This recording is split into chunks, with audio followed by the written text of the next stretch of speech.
बाटे पागल के दासा। आज हमरा पता चलल प्रेम के भाषा।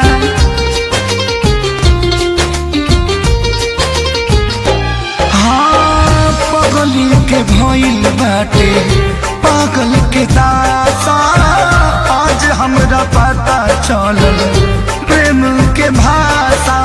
रोते रोते मिले हमसे आयल बड़ी, रोते रोते मिले हमसे आयल बड़ी।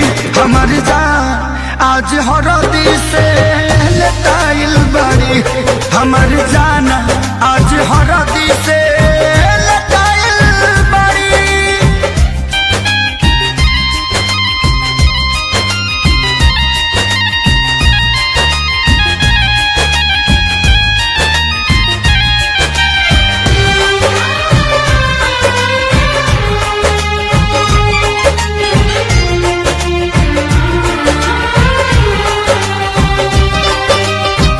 घर परिवार देख खोजत होई जा।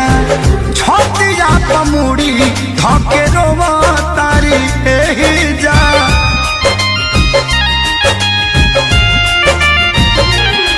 हथवा के मेहदी मिटावेली इ तो हमरे के समझावेली। अखिया बाल राइल पागा लाइल बड़ी।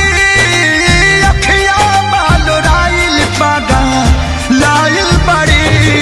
हमर जान आज हरदी से लटाइल बड़ी। हमर जान